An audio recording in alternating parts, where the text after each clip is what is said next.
Hi, I'm Bethanne Patrick, Publishers Weekly's book maven blogger, and today I'm here to talk with author Kathy Freston about quantum wellness, which, as we all know, New York Times bestseller. Here she is. Kathy, thanks for being here today. Thank you. Thanks for having me. Well, we're here on the floor at BookExpo America, and you've been doing a signing, and we were just talking about the fact that you wrote this book for yourself. This was because you needed to find out about wellness. So tell me a little bit about that journey. Well, I think that desperation is the mother of all creation, and I was desperate for a change in all areas of my health. Just because I had, my health was kind of had gone downhill. I had several people in my family that were having a hard time, friends, and at various different levels, financially, career-wise. And what I realized was that healing doesn't happen just on a physical level. It's also on a spiritual dimension, and it's also a lot to do with our emotions. It's usually not just one thing or the other. Everything's interconnected. And so what I did is I rolled all these different concepts together in such a way that it sort of provided a foundation for a breakthrough for me. It created a tipping point.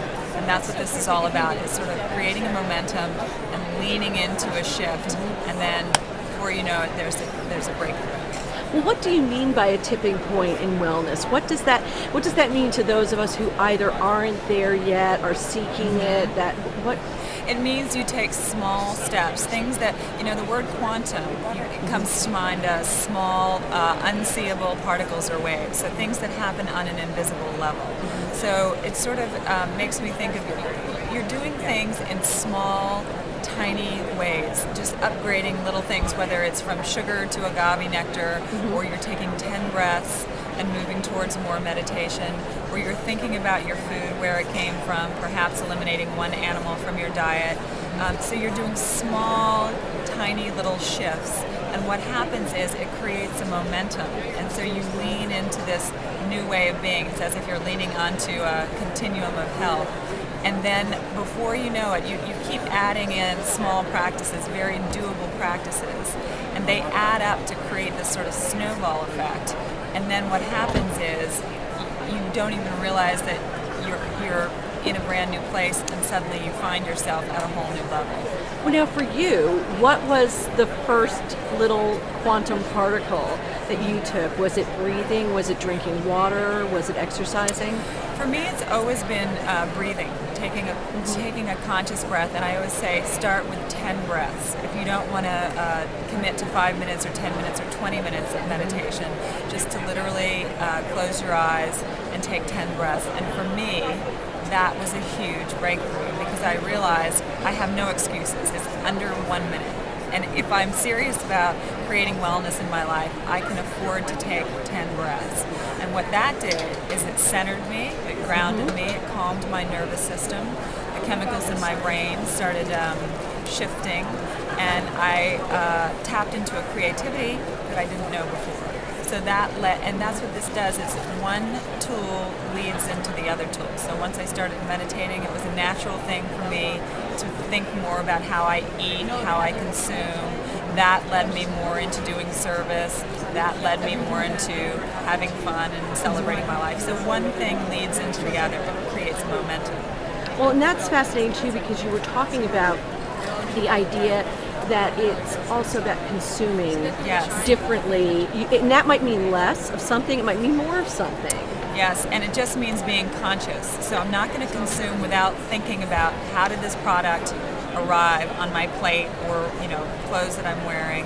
So I'm not just going to be concerned about me. I'm going to think about everything that was involved, the laborers, the animals, the people who worked on it in every respect. Because I think we're at a time now where we can't just think about me and mine anymore, what's important to just us. So if we want to heal ourselves, I think we have to think about the whole picture, and that's what quantum wellness is. It's really not just about personal well-being, but it's our personal well-being and how it feeds into a cultural and worldly well-being. Well, and you are practicing what you preach, and I want to make a point of that, because so often we talk to authors and we don't, but you have got on, I'm down, here, are Kathy Freston shoes, and I want to point them out because they're Stella McCartney. Yes. And so they are not leather shoes. They are shoes that are made consciously, and you're not choosing between beauty and function. You've actually got shoes that work, Yeah. and yet they've been made consciously. So thinking about something can be fun too. Well, that's a great point, because I think about it like it's a sport. And so wherever I am, if I'm on the streets of New York and there's one of those booths outside that they have great, bags, and they're usually made from some sort of pleather because they're less expensive, or if I'm traveling, I've made it a sport to find things that are non-leather, and I kind of collect things as I go, and now I really enjoy it. That's very fun. So it's not just about being deadly serious and sincere. No. It's really about upgrading my behaviors, but finding the joy in it, because that's what feeds into my spiritual well-being also, is I feel like I'm more in alignment with my values, and that actually makes me happier. Well, I think this is why, of course, we're all hearing a lot about quantum wellness right now for a certain reason, a certain person whose name is Oprah, and she's going through her 21-day program right now. And the reason I wanted to bring her up is she's been through a lot of different programs, but I think she chose yours because of that added element. It's not just about getting fit. It's about fit physically. It's about other parts of it as well. So what do you think about that? Are you working with her personally on this? Well, we're blogging back and forth. So she's blogging about the 21-day cleanse on Oprah.com, and then whatever comes up for her, if she has any questions or comments or needs some advice on what kind of food to eat, or how to handle the new sort of diet for 21 days, then I respond to her. So it's been really fun going back and forth with her. Has it? I mean, are there any particular? I'm not trying to pry or get National Enquirer info, but is there anything that's been particularly tough for her or surprising for her or something that she's found really delightful? She's completely surprised that she doesn't miss animal products at all. I think she was geared up to have a really difficult time of it. But I keep waiting for the struggle. I keep waiting to go in there with my, advice and encouragement. But she's actually had a pretty easy time of it. I think it's hard with her schedule not to have a glass of wine. But Oprah's a very strong, committed person, and so she's been doing great.